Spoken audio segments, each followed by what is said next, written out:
Hello అండి. Welcome to Saritha vlogs. ఈ vlog అయితే రథసప్తమి రోజు వ్లాగ్ అండి. పొద్దున పూజ వీడియో ఆల్రెడీ అప్లోడ్ చేసేసాను. చూడకుండా ఉండే వాళ్ళైతే తప్పకుండా అయితే చూడండి.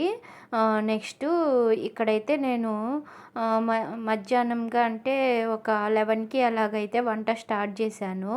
పిల్లలైతే స్కూల్కి వెళ్ళిపోయారు. నేను పూజ అయిపోయాక వాళ్ళకైతే ఇడ్లీ చట్నీ అయితే చేశాను. వాళ్ళైతే తినేసి స్కూల్కి వెళ్ళిపోయారు. ఈరోజు ఇంటికే రమ్మని చెప్పేశాను. పూజ వల్ల లేట్ అయిపోయింది. అందుకనేసని ఈరోజు వరకు ఇంటికి వచ్చేసి తినేసి వెళ్ళండి నాన్న అని చెప్పి ఇంకా పిల్లలనైతే ఇంటికి వచ్చేయమని చెప్పి నేనైతే నిదానంగా అయితే వంట అయితే స్టార్ట్ చేశాను. 11కి అలా అయితే స్టార్ట్ చేశాను. డింపుల్ ఏమో 12:30కి వస్తానన్నాడు. 12:40కి అట్లా వస్తానన్నాడు. లస్త అయితే 1కి వస్తానని చెప్పింది. ఇంక వాళ్ళు వచ్చే కొందికి నిదానంగా చేసుకుందాంలే అని నేనైతే 11కి అయితే స్టార్ట్ చేశాను. ఫస్ట్ అయితే కుక్కర్లో అయితే పప్పు అయితే కడిగి పెట్టేశాను సాంబార్ చేద్దామని. అన్ని కూరగాయలు కొన్ని అయితే ఉన్నాయి. ఈ అమావాస్య రోజు అయితే తయ్య అమావాస్య రోజు నేనైతే బట్టలు పెట్టుకున్నాను పెద్దలకైతే. ఇంకా ఆ రోజు తెచ్చిన కూరగాయలు అయితే కొన్ని మిగిలాయి సాంబార్కి తెచ్చినవి. అవన్నీ వేసి ఈరోజు సాంబార్ చేసేద్దాము అని పప్పు అయితే పెట్టాను. అలానే చింతపండు అయితే నానబెట్టాను రసం పెడదామని. పచ్చనిపప్పు పొద్దున్న నానబెట్టున్నాను. వడ చేసి పెడదాము, పిల్లలు ఈరోజు ఇంటికి వచ్చి తింటారు కదా, ఈరోజు ఏదైనా స్పెషల్గా చేద్దామని. ఇంకా పచ్చనిపప్పు ఎక్కువగా ఉంటే ఇంకా అదైతే వడ చేస్తున్నాను. ఎక్కువగా ఉనింది. నేను పచ్చనిపప్పు వడ పెద్దగా చేయను, అందుకనేసనే పప్పు అయితే ఎక్కువగా ఉండిపోయింది, ఇంకా వేస్ట్ అయిపోతుంది అనేసని ఇలా వడ చేసేద్దాము ఈరోజు, పిల్లలు కూడా వస్తున్నారు కదా అన్నట్టు ఇంకా వడకైతే పప్పు నానబెట్టున్నాను. పప్పు అయితే నానుండది, ఇంకొంతసేపు నాన్నీలే, ఇప్పుడే ఎందుకు మిక్సీకి వేసేదని ఇంకా పక్కన పెట్టేశాను. నెక్స్ట్ ఇక్కడైతే నేను సాంబార్కి ఏమేమి వేయాలో అవైతే తెచ్చుకున్నాను. అలానే బియ్యం కూడా కడిగి అయితే పెట్టేశాను నాన్నీలే అనేసని. అప్పుడే నానబెట్టుంటే బాగున్నాయి అనుకున్నాను, మర్చిపోయాను బియ్యం నానబెట్టేదైతే. కొద్దిసేపు అయితే పిల్లలు వెళ్ళిపోయాక నేనైతే రెస్ట్ తీసుకున్నాను. టిఫిన్ తినేసి అస్సలు కావటం లేదండి నైట్ నుంచి ఈ రథసప్తమి అనేసని. ఇంట్లో అయితే క్లీనింగే సరిపోయింది నైట్ నుంచి. నైట్ కూడా పనులన్నీ చేసుకొని పనుకునేసరికి 12:30 అలా అయిపోయింది. 11:30 అలా అయింది. పూజ సామాన్లన్నీ క్లీన్ చేసి దేవుడు ఫోటోలు అన్నీ క్లీన్ చేసుకొని బొట్లు పెట్టుకునేసరికి 11:30 అయింది. ఇంకా తర్వాత మొత్తం అంతా సర్దుకొని మేమైతే పనుకునేసరికి 12:30 అయిపోయింది. ఒక్క రోజు లేట్ అయినా మళ్ళీ నిద్రే పట్టదు లేట్ అయిపోయిందంటే. అప్పుడు వచ్చి పనుకుంటే నిద్రే పట్టలేదు మాకైతే. ఇంకొంచెంసేపు పిల్లలతో అయితే మాట్లాడుతూ ఉండిపోయాను తమాషాగా అయితే. ఆ తర్వాత పనుకున్నామా, మళ్ళీ పొద్దున్నే త్వరగా లేసేసాము పూజ చేయాలి అనేసని. అందుకనే కొంతసేపు అయితే పిల్లలు వెళ్ళిపోయాక పనుకొని మళ్ళీ లేచి వంట అయితే స్టార్ట్ చేశాను. ఇంకా వచ్చేస్తారు, వాళ్ళకి టైం అయిపోతుంది అనేసని. ఇక్కడ నేను సాంబార్కి అయితే ఈరోజు ఏమేమి వేస్తున్నానంటే ముల్లంగి ఒకటి ఉన్నింది అది వేసాను, అలానే క్యారెట్ ఒకటి వేసాను, మామిడికాయ కూడా సగం మామిడికాయ ఎత్తిపెట్టున్నాను ఆ రోజైతే. ఇంకా అది అలానే మునక్కాయలు కూడా ఒక 2 అయితే కట్ చేసి బాక్స్లో వేసి పెట్టున్నాను. అవన్నీ వేసి ఈరోజైతే సాంబార్ చేసేస్తున్నాను. టమోటాలు కూడా ఒక 2 అయితే కట్ చేసుకున్నా, ఆనియన్స్ ఒక 2 కట్ చేసుకున్నాను. ఈ లోపల పప్పు కూడా విజిల్ వచ్చేసింది ఇవన్నీ తరిగి పెట్టుకునేసరికి. ఇంకా కుక్కర్ కూడా ఒక 5 విజిల్లు అయితే రానిచ్చుకున్నాను సాంబార్కి, బాగా మెత్తగా ఉడికితే బాగుంటుంది సాంబారు అనేసని.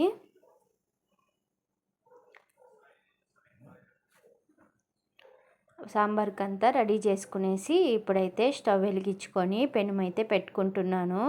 పెనంలో చేసేద్దాము సాంబారు అనేసని. పప్పు ఆల్రెడీ ఉడకబెట్టుకునేసాను కదా, ఇంకా గబానే ఉడికిపోతాయిలే, కూరగాయలు ఏం పెద్దగా ఎక్కువసేపు ఉడికే కూరగాయలు లేవని సింపుల్గానే అయిపోతుందని పెనంలోనే పెట్టేశాను. ఇక్కడ పప్పు అయితే ఉడికింది కదా, అందులోనే పసుపు పొడి, ధనియాల పొడి, మిరప్పొడి, అలానే సాల్ట్ కూడా వేసేసి మెత్తగా పప్పు గుత్తితో అయితే మెదిపేశాను.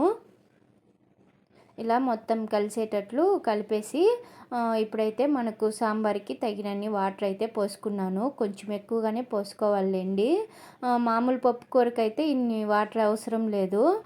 సాంబార్లో కూరగాయలు ఉడకాలి కాబట్టి కొంచెము పలసంగానే పప్పు చేసుకొని కూరకు పోసుకుంటే అప్పుడు కూరగాయలు ఉడికేసరికి మనకు చిక్కగా అయిపోతుంది. నేనైతే ఈ సాంబార్ పొడులు ఇవన్నీ అయితే అసలు వాడను. పెద్దగా అయితే నాకెందుకో అది ఎగుటుగా అనిపిస్తుంది. ఇలానే నార్మల్గానే చేసేస్తాను. నేను సాంబార్ అయితే ఇక్కడైతే పెనుమైతే వేడెక్కింది. అందులో ఆయిల్ ఒక 3 స్పూన్లు అయితే వేసాను. నెక్స్ట్ ఆవాలు వేగాక అందులో కట్ చేసుకున్న ఆనియన్స్ కూడా వేసి బాగా ఫ్రై అయితే చేస్తున్నాను. నాకు ఈరోజు అయితే వంట చేస్తుంటే ఏదో కొత్తగా ఉంది. పొద్దున్నే చేసేస్తాను. పిల్లలు కానీ స్కూల్ ఉంటే మార్నింగే అన్ని పనులు అయితే అయిపోతాయండి. ఈవినింగ్ దాకా కొంచెము ఇంట్లో బట్టలు సామాన్లు ఇవి ఉంటాయి కానీ వంట పని అయితే ఉండదు. మార్నింగే నేను కూడా వాళ్ళకి చేసిందే పెట్టుకునేస్తాను. నేను సపరేట్గా ఏం చేసుకోను. మా వారు ఏమన్నా ఉంటే ఇంకా ఆయన వేడిగా అడిగితే తప్పనించి రైస్ పెట్టుకుంటాం కానీ కర్రీస్ అయితే మార్నింగే చేసేస్తాను. పిల్లలు వెళ్ళేటప్పుడే వాళ్ళకి ఏం చేస్తానో అదే పెట్టుకునేస్తాం మేము మ్యాక్సిమం అయితే. ఈరోజు చేస్తుంటే నాకైతే కొత్తగా ఉంది. ఇంకా ఆనియన్స్ వేగాక ఇందులో టమోటాలు వేసాను. అలానే కట్ చేసి పెట్టుకున్న కూరగాయలు కూడా వేసేసాను. మనకి ఇష్టం లేండి, మనకి ఏవి ఇష్టమో ఆ కూరగాయలన్నీ వేసుకుంటే సరిపోతుంది. నాకైతే మామిడికాయ వేసిన సాంబార్ అంటే చాలా ఇష్టము.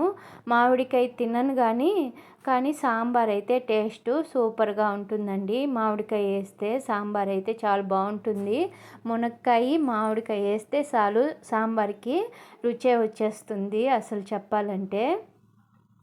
ఈ కూరగాయలన్నీ వేగిపోయాక ముందుగా మెదుపుకున్న పప్పును కూడా వేసేసి కొంచెము తగినన్ని వాటర్ కూడా వేసి ఇలా అయితే మొత్తం ఒకసారి అయితే కలిపేసి ఉప్పు చూసుకున్నాను.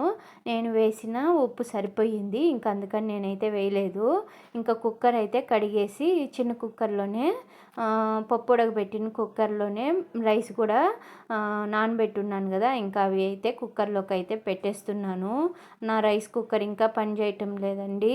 అది ఎత్తుకొని పోవాలంటే బజార్కి టైమే ఉండటం లేదు. మర్చిపోతానే ఉండాను. మా వారు ఖాళీగా ఉన్నప్పుడు ఎత్తుకొని పోదాము అనేసి ఇంకా వెయిట్ చేస్తున్నాను. ఒకసారి చూసి అది ఇంకా వాళ్ళు రిపేర్ చేయనవ్వదు అంటే అప్పుడు కావాలంటే ఇంకా కొత్తదన్నా తీసి పెట్టుకోవాలి. ఎప్పుడైనా అవసరానికి ఉపయోగపడుతుంది. ఇంకా సాంబార్ అయితే ఉడుకుతూ ఉంది. నేనైతే మీడియం ఫ్లేమ్లో పెట్టి ఉడికిస్తున్నాను.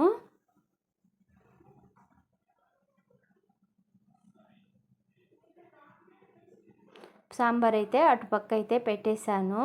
నెక్స్ట్ ఇక్కడ నేను రసం పెడదామని పెనుమైతే పెట్టేశాను. రసానికంతా రెడీ చేసుకున్నాను. నా దగ్గర రసం పొడి ఉంటుంది కాబట్టి ఇంకా రసం పొడిలోనే కొంచెం పసుపు, అలానే తెల్లగడ్డపాయలు ఒక 5-6 దంచేసుకున్నాను. ఇంగువ కూడా కొంచెం వేసుకున్నాను. అలానే ఆవాలు ఎండుమిరపకాయలు అయితే రెడీగా పెట్టుకున్నాను. ఇంకా చింతపండు రసం కూడా కలిపి బౌల్లోకి అయితే పోసుకునేస్తున్నాను. అన్నీ రెడీగా ఉంటే రసము గబానైపోతుంది. నేను పెట్టే రసంకైతే నేను 2 స్పూన్ల రసం పొడి అయితే వేసుకుంటాను. నేను 1 నెల రోజులకి సరిపడా రసం పొడి అయితే కొట్టి పెట్టుకునేస్తాను. ఇంకా అదే వాడతాను. చింతపండు నానబెట్టుకునేస్తే రసం ఈజీగా అయిపోతుందండి. రసం పొడి కానీ రెడీగా ఉంటే పెద్ద కష్టమేం కాదు. ఆయిల్ అయితే ఒక 2 స్పూన్లు అయితే వేసాను. ఆయిల్ వేడెక్కాక ఇంకా ఆవాలు ఎండుమిరపకాయలు కూడా వేసి ఫ్రై అయితే చేసుకునేస్తున్నాను. ఇందులోనే రసం పొడి కూడా వేసేసి కొంచెం బాగా ఫ్రై అయ్యాక కొత్తిమీర కరివేపాకు కూడా వేసేసాను.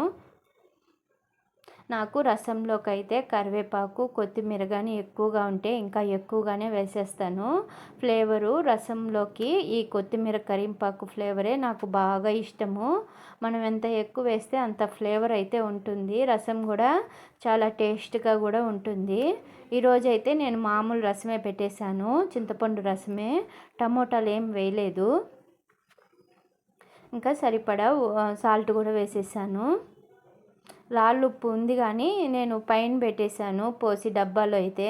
ఇంకా అది పైకి నిక్కి ఎత్తుకోలేక నేనైతే సాల్టే వేసేస్తున్నాను. రాళ్ళుప్పు వేసుకుంటే బాగుంటుంది, రసంలో ఉడుకుతుంది కదా, కరిగిపోతుంది. మామూలుగా సాల్టే మెయిన్, రాళ్ళుప్పే వేసేస్తాను.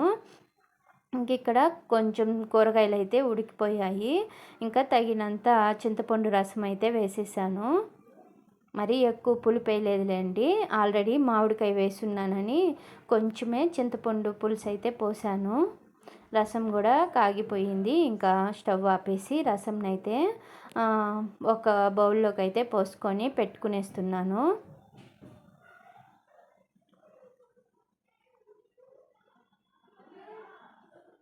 ఇంక ఇది మూత పెట్టి పక్కనైతే పెట్టేశాను. సాంబార్ అయితే ఇంకా ఉడుకుతూ ఉంది. కొంచెము ఉడికిందా లేదా అని చూశాను. ఒకసారి అయితే కొంచెము క్యారెట్ అయితే ఉడకలేదు, కొత్తిమీర కూడా వేసేసాను. ఉడికిపోయిందనేసని వేసేసాను. మళ్ళీ చూస్తే క్యారెట్ అయితే ఇంకొంచెం ఉడకాలనిపించింది. మునక్కాయ అయితే ఉడికిపోయింది, క్యారెట్ లైట్గా ఉడకాలనేసని మళ్ళీ అయితే మీడియం ఫ్లేమ్లో పెట్టేసి ఇంకా అట్లే కొంచెంసేపు అయితే ఉడికిచ్చేసాను మూత పెట్టి అయితే.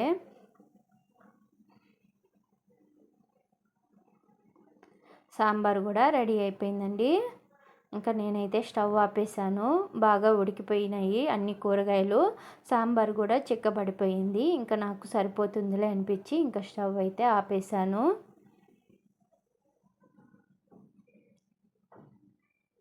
టైం అయితే 12 అయిపోయింది సాంబార్ అయ్యేసరికి అయితే. ఇంకా మొత్తం స్టవ్ కూడా నేను మళ్ళీ ఒకసారి అయితే క్లీన్ చేసేసాను వంటంతా అయిపోయిందని. ఇప్పుడైతే నేను వడ అయితే చెయ్యాలి. అలానే కుక్కర్లో రైస్ పెట్టున్నాను కదా, అదైతే స్టవ్ పైన అయితే పెట్టేశాను. అది విజిల్ వచ్చే లోపల నేనైతే ఇక్కడ ఆనియన్స్ ఇవన్నీ అయితే కట్ చేసి పెట్టుకునేస్తున్నాను వడ కోసం అయితే. నేను పప్పు మార్నింగే నానబోసానని ఎంత లేట్ అయితే అంత నానుతుంది అన్నట్టు ఇవన్నీ అయితే కట్ చేసి పెట్టుకునేస్తున్నాను. ఫస్ట్ అయితే వడకి ఏమేమి కావాలో అవన్నీ కట్ చేసి రెడీగా పెట్టుకునేసి మళ్ళీ మిక్సీకి వేద్దాము పప్పుని కడిగి కావాలంటే అనేసని. ఫస్ట్ ఆనియన్స్, కొత్తిమీర, పచ్చిమిర్చి, అలానే కరివేపాకు ఎక్కువ లేదని ఈరోజైతే వేయలేదు, ఓన్లీ కొత్తిమీరే వేశాను. కరివేపాకు వేసుకోవచ్చు, పుదీనా వేసుకోవచ్చు ఈ పచ్చెనగపప్పు వడకి. ఆకుకూరలు వేసుకుంటే చాలా టేస్ట్గానే ఉంటుందండి. మనకి ఏది వీలుబాటులో ఉంటే అది వేసుకుంటే బాగుంటుంది. ఇదే వేయాలని అయితే లేదు. అల్లము ఇంకా చిన్నది ఇలాగా తురిమేది తెచ్చుకున్నాను, అందుకనేసనే ఇప్పుడైతే నేను అల్లం మిక్సీకి వేయటం లేదు, ఇలానే తురిమి వేసేసాను. నీట్గా వచ్చేస్తూ ఉంది. ఇంకా రైస్ కూడా విజిల్ వచ్చేసింది. ఇంకా కుక్కర్ కూడా ఆఫ్ చేసేసి ఇంకా రెడీగా పక్కన పెట్టేశాను. ఒక్కొక్కటైతే అయిపోయింది. ఇంకా పెండింగ్ అయితే ఓన్లీ వడ ఉందండి. పిల్లలకి వేడిగా చేసి పెట్టచ్చులే అనేసని, లేట్ అయినా పర్లేదులే వాళ్ళు 12:40కి వస్తానన్నారు కదా అన్నట్టు ఇంకా వడ అయితే ఇంకా 12:15కి అలా అయితే ఇంకా స్టార్ట్ చేస్తున్నాను మిక్సీకి వేయడం అయితే. అన్నీ రెడీ చేసుకునేసాను. పప్పు ఇదేం పెద్ద లేట్ ఏం అవ్వదు, పప్పు కదా, త్వరగానే అయిపోతుందని కొంచెం లాస్ట్లో అయితే మిక్సీకి వేసుకుంటున్నాను. కొంచెం పప్పు అయితే తీసి పక్కన పెట్టుకున్నాను. కొంచెం తగులుతూ ఉంటే పప్పు వడ బాగుంటుంది అనేసని కొంచెం పప్పు అయితే పక్కన బౌల్లోకి అయితే తీసుకునేసాను. నెక్స్ట్ ఇంకా మిక్సీలోకి అయితే పప్పు ఇంకా మిక్సీకి వేద్దామని తీసేసుకుంటున్నాను. ఇందులో అయితే నేను కొంచెం సోంపు అయితే వేసాను. పప్పు వడలో సోంపు ఫ్లేవర్ చాలా బాగుంటుంది. ఇంక అందుకని కొంచెము సోంపు వేసి ఇంకా మిక్సీకి అయితే వేసేస్తున్నాను. సాల్ట్ ఏం వేయలేదు, కలిపేటప్పుడు వేసుకుందాంలే అన్నట్టు మిక్సీలోకి అయితే ఏం నేను సాల్ట్ అయితే వేయలేదు. పప్పు ఇలా బరగ్గానే రుబ్బుకున్నాను, మరి మెత్తగా అయితే రుబ్బుకోలేదు. ఇలా మిక్సీకి అయితే మిగిలిన పప్పును కూడా వేసుకునేసాను సేమ్ ఇలాగే.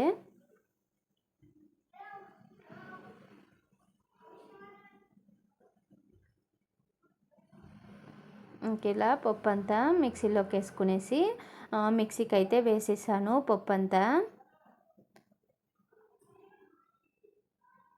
ఈ వడ కూడా చాలా బాగుంటుందండి. నేనే పెద్దగా చేయను. ఎక్కువ ఉద్ది వడలే చేసి పెడతా ఉంటాను. పచ్చెనగపప్పు వడలు చాలా తక్కువగా చేస్తాను నేనైతే. ఇది ఏమంత టేస్ట్ బాగుంటుంది కానీ హెల్త్‌కి ఇది అంత మంచిది కాదేమో అన్నట్టు మా అమ్మ ఎప్పుడు చూసినా ఉద్ది వడ చేసి పెట్టు, ఉద్ది వడ అది బలం పిల్లలకి అని అంటుందని ఎక్కువగా నేను ఉద్ది వడే చేస్తాను కానీ ఈ పచ్చెనగపప్పు వడ అయితే పెద్దగా చేయను. మా తాత వస్తే ఆయనకి ఇష్టమని ఇంకా ఆయన వచ్చినప్పుడైతే చేస్తూ ఉంటాను ఈ వడ అయితే. మ్యాక్సిమం నేను ఉద్ది వడే చేస్తుంటాను. ఉద్ది వడ పెసరపప్పు ముద్దపప్పు అంటారు కదా, అదైతే చేసి పెడతా ఉంటాను కాంబినేషన్‌గా. లేదా నాన్ వెజ్ చేసుకున్నప్పుడు అట్లాంటప్పుడు పిల్లలు అట్లయితే అన్నా తింటారు అనేసి అన్నట్టు చేసి పెడతా ఉంటాను. ఇంట్లో చేస్తే ఏది కానీ నచ్చదండి పిల్లలకి. అదే హోటల్ నుంచి తెచ్చి పెడితే మటుకు ఇష్టంగా అయితే తింటారు. నేను ఇంట్లో ఉద్ది వడ చేస్తే మటుకు అసలు ఇష్టపడనే ఇష్టపడరు. ఇంక ఇదైతే పప్పు వేసుకునేసాను. ఇంకా కట్ చేసి పెట్టుకున్న ఆనియన్స్, పచ్చిమిర్చి, అల్లం తురుము, అలానే కొత్తిమీర ఇవన్నీ అయితే వేసుకునేసాను.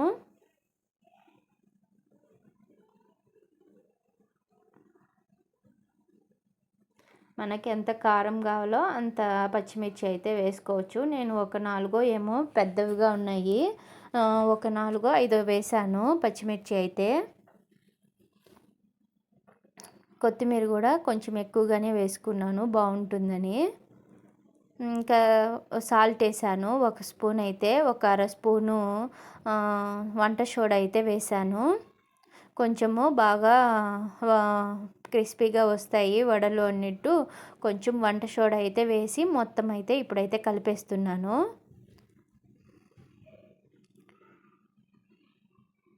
వడపిండి అంతా ఇలా కలిపేసి అయితే పెట్టుకున్నాను. ఇంకా ఇదైతే మూత పెట్టేశాను. పక్కన పెట్టుకున్న నూనె ఇంకా వేడి చేసుకోవాలి కదా అన్నట్టు. ఇంక ఇక్కడైతే ఆయిల్ అయితే పోసేసాను పెనంలో అయితే. ఇంక ఇది వేడైపోయింది. చేత్తోనే తట్టి వేసేస్తున్నాను పచ్చెనగపప్పు వడకి. మళ్ళీ ఏం క్లాత్తో ఏం అవసరం లేదు అన్నట్టు చేత్తోనే తట్టి వేసేద్దాంలే అన్నట్టు నేనైతే వడలైతే ఇలా చేత్తోనే తట్టి అయితే వేసేసాను.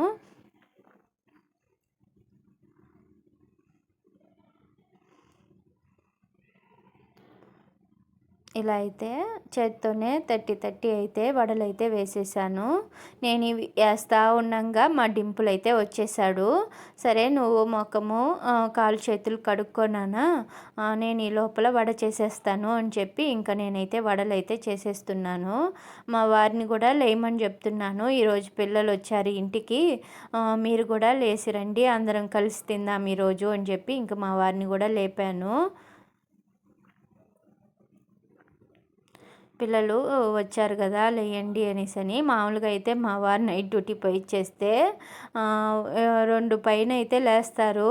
మార్నింగ్ తినేసి పనుకునేసరికి ఒక 9 అట్లా అయిపోతుంది. పిల్లలు ఉండే అంతసేపు పనుకోలేరు. అందుకనే ఇంకా 9కి 9:30కి అలా పనుకుంటారు పిల్లలు వెళ్ళాక. ఆ తర్వాత మళ్ళీ ఇంకా ఆయనకి ఎప్పుడు మెలకువ వస్తే అప్పుడైతే లేస్తారు. నేను లేపినా కూడా అరుస్తారు. నేను లేచి తింటానులే, నువ్వు నన్ను ఏం మధ్యలో డిస్టర్బ్ చేయొద్దు అని అంటారు. ఇంక ఈరోజు పిల్లలు వచ్చారు కదా లేయండి పిల్లలతో పాటు తిందాము, నేను అన్ని వేడి వేడిగా చేశాను బాగుంటాయి అన్నీ అనేసానంటే ఇంకా మా వారు కూడా సరే పిల్లలు ఎప్పుడు ఇంటికి రారు కదా ఈరోజు వచ్చారు అన్నట్టు ఇంకా లేసారు మళ్ళీ అయితే. వడలైతే గోల్డెన్ కలర్ వచ్చే వరకు ఫ్రై అయితే చేసుకునేస్తే వడలైతే అయిపోయినట్టే.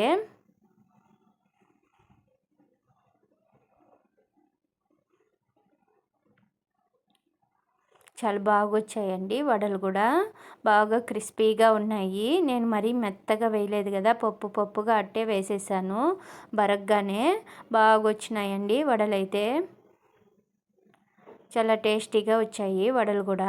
నేను ఫస్ట్ అయితే డింపుల్కి ఇచ్చేసాను, ఆ తర్వాత లస్తా వచ్చింది. ఇంకా అందరం అయితే కూర్చొని అయితే తినేసామండి ఈ రథసప్తమి రోజు. నా వ్లాగ్ అయితే ఇదే అండి. మీకు నచ్చుంటే నా వంటలు లైక్ చేయండి. బాయ్.